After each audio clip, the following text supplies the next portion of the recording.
চিন্তা করেন, আজকে থেকে প্রায় 20-25 বছর আগে পরিবারগুলোর কথা একটু চিন্তা করেন। সন্ধ্যা হয়ে গেলে আমরা দেখেছি যে বাবা আমাদেরকে নিয়ে বসেছে, একটু লেখাপড়া করাচ্ছে, মা হয়তো রান্নার কাজে একটু ব্যস্ত, বাচ্চারা একটু দুষ্টামি করলে মুরব্বীরা একটু ডাক দিচ্ছে। খুব সুন্দর একটা পরিবেশ। সবার সাথে সবার ব্রেইন থেকে অক্সিটোসিন রিলিজ হচ্ছে। অক্সিটোসিন রিলিজ হলে সবার সাথে সবার মানসিক যে একটা বন্ধন, এটা আরও একাত্ম হয়, জোরালো হয়। আর 2025 সালে এসে আপনি একই চিত্র দেখেন, একটা পরিবারের দিকে লক্ষ্য করেন কি হয়। বাবা হয়তো অফিস থেকে এসেছে, মোবাইল চালাচ্ছে, নিউজ দেখতেছে। মা হয়তো পাশেই বসে আছে, উনি হয়তো বা টিকটক, ইনস্টাগ্রাম কিছু একটা চালাচ্ছে। সন্তান 10-12 বছরের সন্তান, তার হাতে মোবাইল দিয়ে দিয়েছে, সে হয়তো কোনো একটা স্টোরি চেক করছে। ছোট বাচ্চা আছে, সে কান্না করছে, তাকেও তার কান্না থামানোর জন্য কার্টুন দিয়ে দিয়েছে। আর যে মুরব্বীরা একটু হয়তো বা শাসন করবে, এই যে ভুলটা চলতেছে পরিবারে, একটু দেখভাল করবে, একটু শাসন করে ঠিকঠাক রাস্তায় আমাদেরকে নিয়ে আসবে, সেই মুরব্বীদেরকে দেখেন দূরে কোথাও রেখে এসছে। ম্যাক্সিমাম পরিবারের চিত্রটা এরকম। এটা খুবই করুণ একটা চিত্র। বিজ্ঞানীরা এখন বলছে যে এই যে বাচ্চাদেরকে আপনার কার্টুন দিচ্ছেন, যারা কার্টুন দেখে সেই বাচ্চাদের ব্রেইন থেকে ডোপামিন নামের একটা পদার্থ রিলিজ হয়, বের হয়। এই ডোপামিন যখন তার বের হবে, ওই বাচ্চার ডোপামিন বেশি বেশি যে কাজগুলো থেকে রিলিজ হয়, ও শুধু সেই কাজগুলো করতে চাবে। এখন কোন কাজগুলো থেকে ডোপামিন বেশি বেশি রিলিজ হয়? যত খারাপ অ্যাক্টিভিটিস আছে, যত পৃথিবীতে খারাপ খারাপ কাজ আছে, এই খারাপ খারাপ কাজ থেকে হাই ডোপামিন রিলিজ হয়। আপনি ছোটবেলায় তার হাতে এই মোবাইলটা দিয়ে দিলেন, সে বড় হয়ে যত খারাপ কাজ আছে, জুয়া খেলবে, মাদকাসক্ত হবে, আল্লাহ মাফ করে রেপিস্ট হবে, পর্নোগ্রাফিতে আসক্ত হবে, অশ্লীলতায় ভরপুর হবে। আমি বারবার একটা কথা বলি, এই যে অশ্লীলতা, এই পর্নোগ্রাফি ইন্ডাস্ট্রি একটা $multi-trillion ইন্ডাস্ট্রি। এটার উদ্দেশ্য এবং কাজই হচ্ছে মুসলিম যুবকদেরকে ধ্বংস করা, মুসলিম পরিবারগুলোকে টুকরো টুকরো করা, মুসলিম সমাজ ব্যবস্থাকে ধ্বংস করে দেওয়া। আলটিমেটলি কোন রাষ্ট্র যেন মাথা উঁচু করে দাঁড়াতে না পারে, এটা তাদের একটা ম্যাসিভ প্ল্যান, গভীর ষড়যন্ত্র। এবং এই ষড়যন্ত্রে আমরা আমাদের বাচ্চাদেরকে ছোটবেলায় তাদের হাতিয়ার বানিয়ে দিচ্ছি। হয় বুঝে না বুঝে যেভাবেই হয় এটা হয়ে যাচ্ছে, এটা হয়ে যাচ্ছে। করুণ দৃশ্য। আজকে দেখেন মুসলিমরা সব জায়গায় অপ্রেসড, সব জায়গায় আমাদের মুসলিম ভাই নির্যাতিত হচ্ছে, অথচ মনে হচ্ছে আমাদের কিছুই নেই। ওই হারানো গৌরব কোথায় গেল? আজকে আমরা মাথা উঁচু করে দাঁড়াতে পারছি না। কেন পারছি না? থাকবে না, আমাদের মধ্যে ওই শক্তির ভিতর থেকে আসবে না। বিজ্ঞানীরা পরীক্ষা করে দেখেছে, নেদারল্যান্ডের এবং চায়নার কয়েকটা বিজ্ঞানাগারে কয়েক হাজার স্টুডেন্টের উপর পরীক্ষা করে দেখেছে, যারা কার্টুন দেখে। একটা পরীক্ষার নাম হচ্ছে EEG। এই পরীক্ষা করে দেখেছে যে ওই বাচ্চাদের ব্রেইনের যে সেল, নিউরন, ওইটার স্ট্রাকচার, ওইটার কেমিস্ট্রি, ওইটার গঠনটাই চেঞ্জ হয়ে গিয়েছে। মারাত্মক ব্যাপার, গঠনটাই চেঞ্জ হয়ে গিয়েছে। এবং ব্রেইনের মধ্যে নতুন নতুন মিউটেশনের মাধ্যমে নতুন নতুন খারাপ কোষ, খারাপ টিউমার, ক্যান্সারের দিকে ব্রেইনটাকে ধাবিত করতেছে। আজকে দেখেন না যে 2.5 বছরের বাচ্চা কার্টুন ছাড়া তাকে খাওয়ানো যায় না। এটা বাস্তব, খাওয়ানো যায় না। 5 বছরের বাচ্চা ঠিকমতো কথা বলতে পারতেছে না, তার যে ল্যাঙ্গুয়েজের যে ডেভেলপমেন্ট সেটা হচ্ছে না।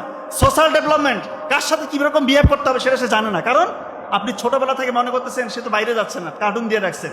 তার ব্রেইনের পুরো প্যাটার্ন, স্বাভাবিক যে প্যাটার্ন, সেটা চেঞ্জ হয়ে গিয়েছে। এটাই সত্যি, এটা বাস্তব। এই কাজটা দয়া করে করবেন না। এখন আমরা দেখি যে বাচ্চা কাচ্চাকে নিয়ে আসে, 5 বছর হয়েছে, ঠিকমতো কথা বলতে পারে না। তো যাই হোক, যে কথাটা আমি বলছি যে 5টা এরকম কাজ আছে, যে 5টা কাজ করলে পরে ইনশাল্লাহ আখিরাতেও কল্যাণ পাওয়া যাবে। আল্লাহ চাহে তোর বাইপোর্টার হিসেবে আমরা দুনিয়াতেও সফল হতে পারবো।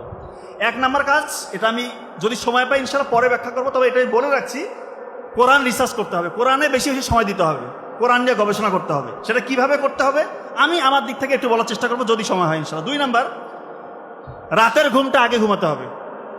রাতে এশার নামাজের পরে আপনি যত দ্রুত সম্ভব ঘুমিয়ে যান। এবং এটা কিন্তু রাসূলুল্লাহ সাল্লাল্লাহু আলাইহি ওয়াসাল্লাম আমাদেরকে শিখিয়ে গিয়েছেন, উনি উৎসাহিত করেছেন যে এশার সালাতের পরে তোমরা রাত জেগো না, যত দ্রুত সম্ভব ঘুমিয়ে পড়ো। এখন বিজ্ঞানীরা এসে বলছে আপনি এশার সালাতের পর যত দ্রুত ঘুমাবেন আপনার কোয়ালিটি স্লিপ হবে। 1 ঘন্টা টাইম এক্সপেন্ড করবেন, আপনার 12% ঘুমের কোয়ালিটি নষ্ট হবে। 2 ঘন্টা টাইম নষ্ট করবেন, 12 দুগুণা 24% কোয়ালিটি নষ্ট হবে। এভাবে যত টাইম যাবে প্রতি ঘন্টায় 12% করে আপনার ঘুমের কোয়ালিটি নষ্ট হবে। আর সাথে যদি আপনি মোবাইল দেখে দেখে টাইমটা নষ্ট করেন, তাহলে এটা চক্রবৃদ্ধি হারে আপনার ব্রেনের ক্ষতি করবে। এখন তো বেশিরভাগ পরিবারে, বেশিরভাগ মানুষজন দেখা যায় এশার নামাজের পর মোবাইলে স্ক্রল করতে করতে রাত 1টা 2টা 3টা বাজিয়ে ফেলতেছে। তার ঘুমের বিন্দু মাত্র কোয়ালিটি থাকে না, বিন্দু মাত্র কোয়ালিটি থাকে না। ঘুম আল্লাহ তাআলার একটা নিয়ামত, এই নিয়ামতটাকে নষ্ট করবেন না।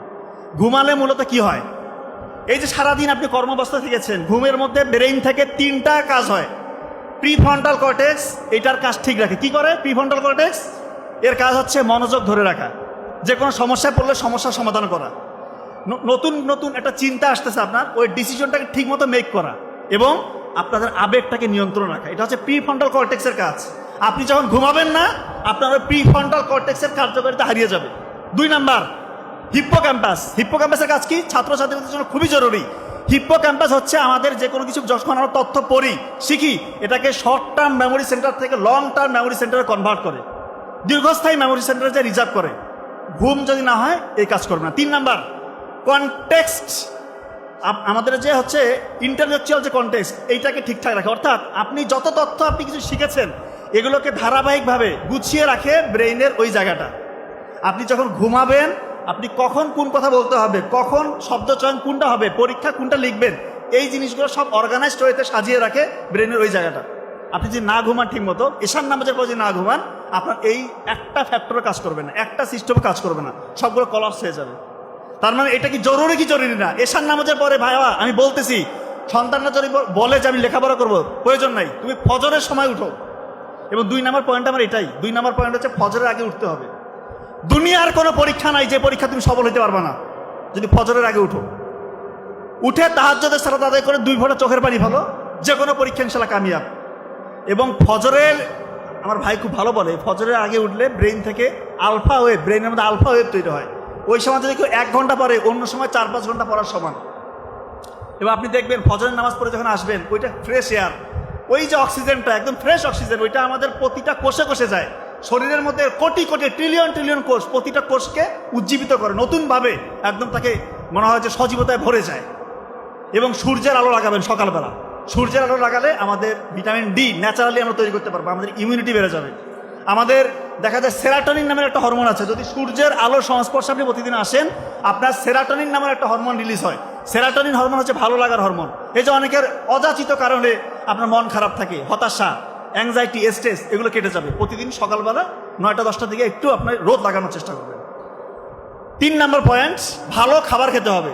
আমি একদম ব্রেন বুস্টার আপনাদেরকে বলে যাচ্ছি, নবী করিম সাল্লাল্লাহু আলাইহি ওয়াসাল্লাম আমাদেরকে বলে গিয়েছিল 3 ভাগের 1 ভাগ খাইতে হবে, এবং ওই খাবারটা হবে চিবিয়ে চিবিয়ে খেতে হবে। 1 ভাগ ফাঁকা রাখবো, 1 ভাগ পানি পান করবো।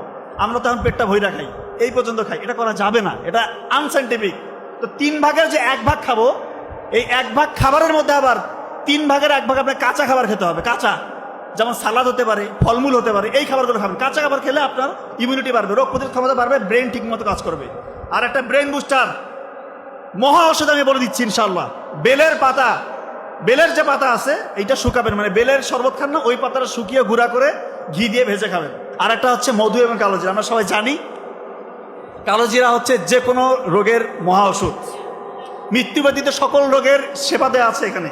এবং পবিত্র কোরআনে আছে মধুর মধ্যে রয়েছে অসংখ্য রোগের সেবা। তো এই কালোজিরার মধ্যে রয়েছে থাইমল।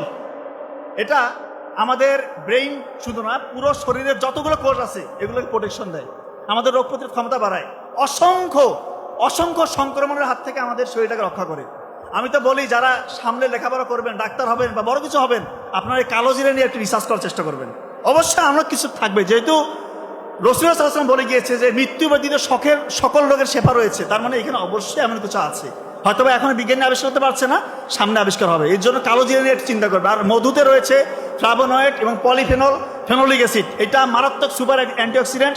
এটা একই সাথে গ্লুকোজ এবং ফ্রুক্টোজ দেয়, যেটা কিনা আমাদের ব্রেইনের মধ্যে ইনস্ট্যান্ট এনার্জি দেয়।